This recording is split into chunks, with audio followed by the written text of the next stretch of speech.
Hey everybody, welcome back to another ProGuides video. I'm Boggs, and today we have another episode of Silver Struggles, the series where we watch back a Silver player's demo and review their gameplay. Whether you're a Silver just looking for some tips or a seasoned matchmaking pro, make sure to stick around for the whole video. We've got some great tips for you, so be sure to like and subscribe, and we'll jump right in. Today's demo comes from Cloud Core G, a Silver elite who recently switched over to Face It. They've been playing for about a year now, and while they have a decent understanding of each map, they really want to improve their map knowledge and game sense. It's always refreshing to see new players strive to improve their gameplay. So without further ado, let's hop right into the pistol round. It looks like your team is opting for a contact B play for the T pistol, with a market window smoke and some flashes. Right away, I can tell that you know the basics of crosshair placement since you're pre-aiming some common spots the CTs might peek from. You get the opening kill for your team as well as a trade on balcony, but I still want to talk about something really important here: your entry path. Entry pathing is just the path you take to clear out a bomb site, usually as the first or second in. Having a good entry path is key to making space for your teammates behind you.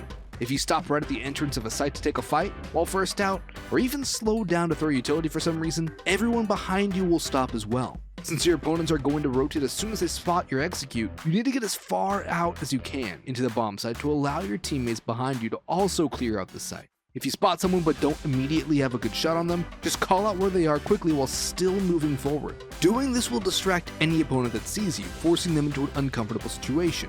Your pathing here starts off great. Jumping out the window as first or second out always allows you to quickly get onto site as your flashbangs are going off. But instead of swinging default, you should instead wrap the site from the left, while figuring out a good entry path. The key is to have as much of the bomb site in front of you as you can, while making it hard to accidentally land into crossfire. If you go into the site from default, you'll expose yourself to both sides of site as well as bench, and you'll end up having to look everywhere while clearing multiple angles. Instead, you should wrap from the left side of site, clearing all of site and back pillars without having to turn around, while your teammates deal with cat, van, and anywhere else the opponents could be hiding.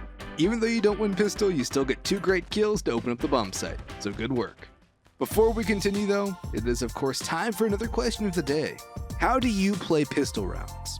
I tend to buy utility, whether it be a kit and a smoke on CT, or a smoke and some flashes for my teammates on the T side. But what about you? Do you prefer to buy armor and go for kills, or are you usually the IGL that calls the strat at the start of each half? Maybe you prefer to upgrade your pistol, opting for a Deagle or a P250. Whatever playstyle you prefer, make sure to let us know in the comments down below.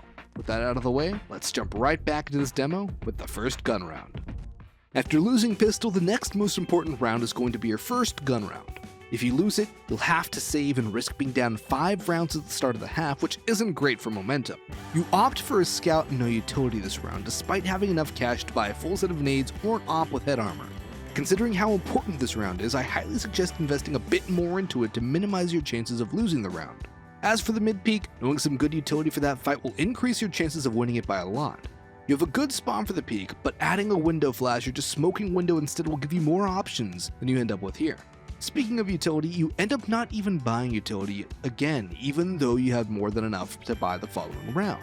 Even if you don't think you'll win the force buy on round 4, $4,000 is plenty enough to buy a full set of utility for the afterplant. Your team does end up taking the site, but even just a couple of flashes thrown over the apartments would help to ensure that no one dies as you take the site. A smoke would be great to delay the CTs retaking the site, and a Molotov could deny the defuse if you end up surviving to the end of the round. I also have to point out the entry pathing on this round. With a MAC-10, you need to break as much space as you possibly can between you and your opponents, so I'd expect you to jump out the window and rush down the cat player or the site player. Instead, you opt to swing out balcony and stop, waiting for your teammates to kill the cat player. You do end up winning the round, but if the player on cat won the one-on-one fights your team gave him, this round could have played out very differently. Overall, the biggest takeaway from these 2 rounds is to buy utility when you can afford it, and make sure to choose a path into sight that ensures you get a kill with whatever weapon you have. As a good rule of thumb for your economy, you can generally buy down to $2,000 at the start of a half and still buy a rifle and helmet the next round. If you're unsure whether you can afford to buy the next round, just press tab and hover over your loss bonus to check. If you have at least $3,700 on the T side or $3,900 on the CT side, you'll be okay. Economics in Counter-Strike can get pretty complicated though, so if you need some extra help, I'd seriously recommend booking a lesson with one of our coaches at ProGuides.com. Our coaches can answer any questions you have about economy, when to buy, and save, and anything else you may be confused about. Not only that, they can also review a demo of your own, just like we're doing here. Our coaches are more than happy to help, so be sure to check them out. Your T-side rifle rounds look pretty solid. You know some good set nades to support your teammates, and you're pretty good at not being overly aggressive. When you do buy utility, you're good at making sure you've used it all before dying. There are a few rounds though where your death could be preventable, so we might as well talk about them. The first is round 8, when you run up Cat and get caught in what pros call no man's land. No man's land is basically any spot on the map where you can get caught out and killed by a crossfire, pop flash, or dry swing. On Cat, you end up getting caught in a crossfire after your teammate dies running up. In the future, you'd be better off by either using some kind of utility to get up Cat, or by not running up at all. Since you only have flashes, you could flash connector or up Cat to blind anyone who could peek you, but ideally you should use a Cat progression smoke to get up Cat without worrying about connector. You can throw this from spawn if you want, but it's more commonly thrown on the fly. A top con smoke would work as well, but you probably need a teammate to throw it for you if you're already on Cat. On round 9, you died to an unfortunate underpass push. Here, there's not much to say besides making sure your crosshair is somewhere useful at all times. You're exposed not only to underpass, but also to Cat and connector, so holding any angle will be more useful than just staring at a wall. Beside those rounds though, you play a pretty solid T-half, so good work. The CT pistol starts off a bit unlucky with the T-side running fast B. While one of your teammates gets picked up pretty quickly, the second remains alive for a while on Cat for the rotate. While you rotate in quick, you end up taking some pretty bad fights from Market and get destroyed because of it.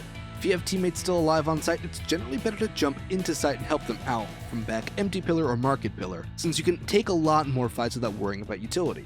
You don't get many options in terms of angles in market, and you're no help to your teammate still alive on Cat. In general, if your teammates can stay alive on site long enough for you to rotate in, make sure you're jumping into the site and fighting with them, instead of basically baiting them from the outside of sight.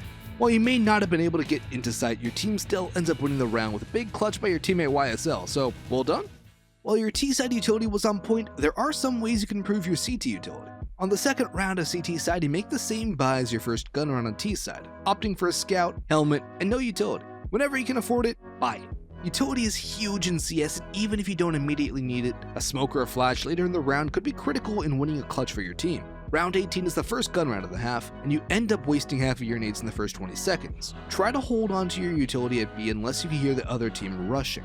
Going Cat to listen for footsteps works as well as jump spotting. Just make sure you're jump spotting from the left to right at van instead of right to left. Jumping left to right makes you much less visible, making you a harder target for ops or rifles trying to find a free pick.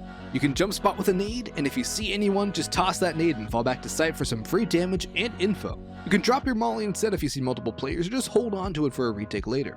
Whatever you do, try not to dump your utility at the start of a round as CT unless you know it'll be useful. Round 23 is another round where having better utility usage could have won the round. While stuck at default with a deagle, you decide to throw your 2 flashes at ramp instead of throwing them somewhere they could blind your opponent. To play this round better, I suggest going in an offline server and playing around with different ways to throw flashes. You'll get a better feel for how the grenade trajectories work, and you'll be able to find a few stronger pop flashes than what you threw here. Finding some ways to throw nades offline will also prepare you for situations that call for quick decision making, in which you probably won't have the time to come up with a lineup on the fly. The final point I have for you today though is on your positioning. Your positioning on T side was generally good besides the entry pathing into B. There are a few rounds that you can definitely learn from though, so let's check those out. The first is round 20, where a good pick turns into a 1-for-1 death. You have the angle, and you get a good opening kill on the player swinging out Palace, but you end up dying because of an overpeek at a jungle. When players are swinging on you, whether it's at a Mirage or really on any other site, pushing into a more aggressive angle without any cover will usually get you killed. Because you found this opening, your opponents definitely have communicated exactly where you are, and will be doing everything they can to either block you up with utility or trade you out. After the first kill, you pretty much have 2 options. Either you can hold for another player crossing, just on a tighter angle, or you can reposition. Swinging further out and going for a more aggressive kill can work occasionally, but you'll usually end up dying without a trade. Your team needs you to stay alive here for the retake, so I just recommend playing passive after that first kill. Overpeaking gets you killed again in round 24, in which you get an initial kill on a ramp, but end up dying to a second. I like the aggression here, but after getting the first kill, you should immediately fall off. Instead, you go for the op on the ground, and end up swinging a bit, enough for your opponent to get the trade. It may sound nitpicky, but ensuring you keep the man advantage after getting a pick will help you close out rounds much more easily and consistently. An opening pick is great, but even numbers exchanges such as a 4v4 or a 3v3 always favor the T side, since holding sites becomes harder and harder the less players you have. If you can keep the man advantage, you'll be able to trade out when the T's execute and win rounds much more comfortably. While there were some mistakes, you definitely seem to have a good grasp on crosshair placement and movement. You could work on buying utility and using it more effectively throughout each game, as well as your positioning throughout each round.